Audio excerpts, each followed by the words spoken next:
One.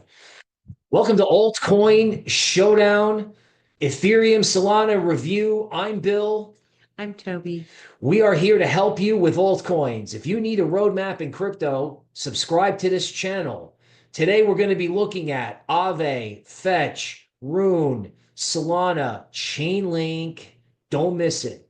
Okay, Toby, Vitalik at an Ethereum conference yesterday got up and sang a little jingle. What was it? You know what? I don't know. The cringe was so heavy I couldn't listen, right? Really? Yeah. Now that makes me want to go listen to it. All right. Well, I'm sure. What was it about? I don't know. I don't know. He was giving the 10-year Ethereum outlook. Was it a song about Ethereum? You know what? I don't know. Vitalik is a highly unusual guy, right?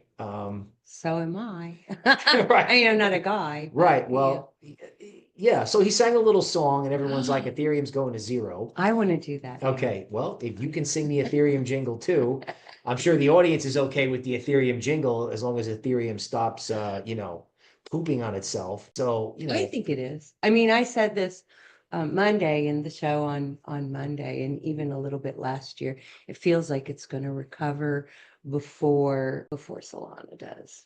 Okay. Solana's in a bit of a slump, and I think it's going to last for a little bit longer. Okay. And I think when we did this a few months ago or a month and a half ago, that was kind of my prediction. It still sort of feels like that. It feels like Bitcoin, less slumping, sooner recovery than Ethereum, than Solana. Right. But next time we have a big meme coin, pump, then we'll maybe see Solana come back. I think they just need to build up the projects, so that they're more than just memes. I think that'll give them more long-term viability. Right. Well, the Solana phone is going to be really interesting. That will be good. Isn't it? Can't you get it now? You can pre-order, or but you can there's go. people who have them, right? Right. Yeah, they had it last year, right? Yeah. So, the integrity of cell phones is going to be, people are going to be very interested in that going forward. So, ETH coming back is very exciting for me because normally ETH does well when precious metals like gold go higher. Gold's been making new highs relentlessly. Well, we're going to have to start watching this stuff because of the decoupling. I mean, especially next year, we're going to have to learn new rules. Yeah, but that's exciting. Yeah, that's exciting. Well, that's why we have the Oracle, which is why you should like and subscribe. Yes, Miss Oracle to you, big boy.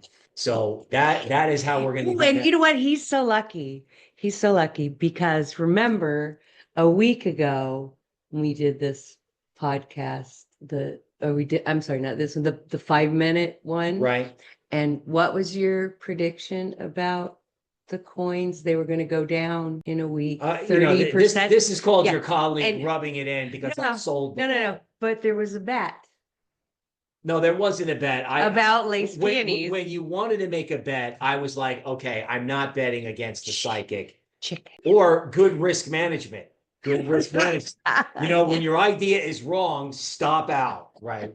Stay bullish. Don't chicken out. Okay. I had the chicken little suit on. I had it zipped up. It was 30%, right? You predicted. Yeah. Okay. So can we move to Altcoin Showdown now? Let's move to Altcoin Showdown. It would be worse if I was wrong because. Well, you're not wrong. People are going to figure this out. So when you wanted to make the bet, I knew I was wrong. This is all mysterious to me, but fun. Right. Well, it makes perfect sense to me. You have it too. I think since we started doing the show together, you've gotten some, little kind of Spidey sense. Yeah. Well, like AAVE was a good one. That's one that I didn't see. Right. So I give you props for that, even though the 30%. Well, even though that was easy because you were screaming DeFi when everybody was like, DeFi? No one wants DeFi. Yeah, but you picked the best one, so that's good. Well, thank you. I appreciate that. So speaking of that, what do you want to look at AAVE and Fetch? Right. Yes. Do people want to take profits? What's the, what are we looking at around the Fed that doesn't involve the Fed? Right. So the best way to decouple. And that's today. Right? That's today. Mm-hmm. Right. Okay. So the best way to get a decoupling is to ask somebody who does something unique. AAVE, still excellent. It keeps getting that. AAVE. Fetch is, in a Okay. a hold position. Okay, so take the money in fetch, look to buy the dip. AAVE, strong like bull, right? They're going to be down there waiting for it if it dips. Nothing outperforms forever, but my interpretation of that is, if they give you an opportunity in AAVE, you best take it. I mean, you and I have very different, like what I said on the show on Monday, is that the time to sell is not when everything's down, it's when things go up. Right. Right. And so I still really like Fetch as a project. So I wouldn't say sell it unless there's something else more exciting. And I don't think there's a lot else that's more exciting. All right, so let's reload that. So that sounds to you me, can if you want. I mean, Right. I'm not here to tell anybody anything, but my personal, just my feelings, but my personal strategy is wait till there's a big bull run. And then that's when you look at your, your buckets or your sectors in your portfolio and say, need more of this, need less of that. That for me is the best time to sell. okay, so that would lead me to believe that you want fetch in a range, right? Or hodlers want fetch to go sideways or consolidate, right? Consolidate just means hang out between rallies. Yeah. So that sounds good. Yeah. So if we're in hang out between rallies, That's what it's truce. Yeah. So it's like there's not a lot of movement and it's just kind of staying. And that's why I like working with you, because I I'm the don't know how to, translator. I don't know how to explain it. Is, because it just feels a certain way. It feels like that. Okay. And Well, how do you translate that? well, it's called choppy, right? It goes up, everyone gets excited, then it goes down, and everybody gets Yeah. bummed, and we keep doing this back and forth, and that can be. But it's not big waves. It's just, within a range, like what you said. So I like that. Right. So that makes fetch sense. makes a square range. If you see the right range in fetch, right, that's where you want to get involved.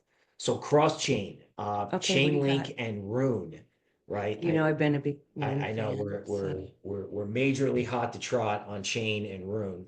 Chain link. Rune, excellent. Rune. Yeah, it's getting ready to pump a little bit. Right. So and Chainlink has not been. I liked it before, but it just hasn't been, and I don't know why. Right. Well, stuff from last cycle It's is hard. not doing as well. Yeah. Right. Like there's newer new stuff. fun toys to play Yeah, with. there's new fun toys to play with, right? Like I was looking at Avalanche and that stinks, right? You just the stuff from the last cycle seemingly cannot get going. That's probably because of ETH, but cross-chain stuff clearly is the future, right? Yeah, so clearly. that's like right up there with DeFi, two, big buckets that I'm overfilling, maybe. Right. But, as opposed to, I mean, there's things that I see taking off later on, like we talked gaming, Right. We haven't real world assets, Assets. which I think is going to be even further, so there's some of things that feel like it's going to take a while for the projects to really gain traction enough to where people will really get excited about them. Okay. And what about XRP? So it was good at the beginning of the year, right? When Right. everything else went up. And I see it coming back. To me, the project itself has so much potential, but for some reason, I don't know why, it hasn't been gaining traction and people are losing faith in it. Excuse me. Allergies. So I don't think you should lose faith completely. But again, it depends on where you were. I wouldn't say sell. I wouldn't say buy at this point. I'm always looking for that pattern. And without the chart to look at, it's harder for me. It feels like it's harder for me to say when is a good point, right? Right. It feels like it's further down, but I do know, like with this next surge that's coming, kind of everything is gonna go up. So if you're disappointed in XRP and you want to get out, then maybe you wait for this surge.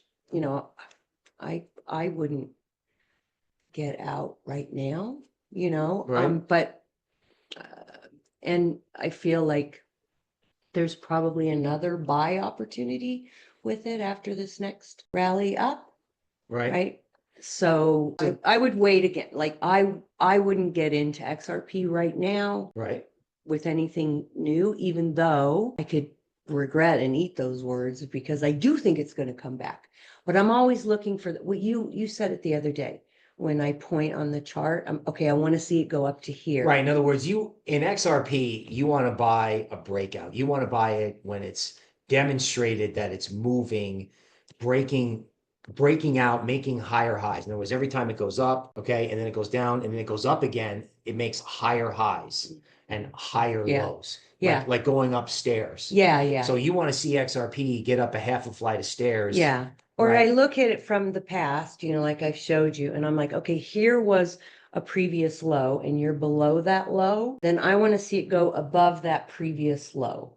Right. They call Even that, if it's not a stair-steppy thing.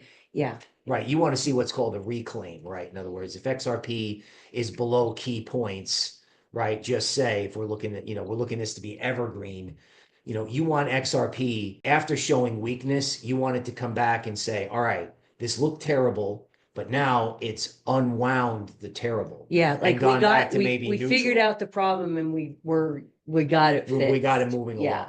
yeah. Right. So I mean, I know that that's qualitative without the chart, but I think what you're really saying is it's probably Bitcoin first, right? It's probably the larger cap Yes. or even the smaller cap coins first. Well, And then, Bitcoin is always going to move before everything else.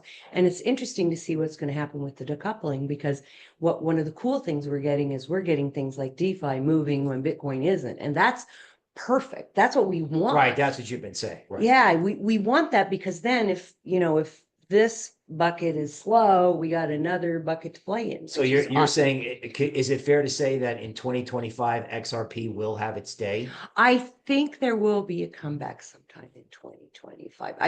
I don't feel like it's gained all its strength. It just there's just so much you can do with it. It makes me really like it.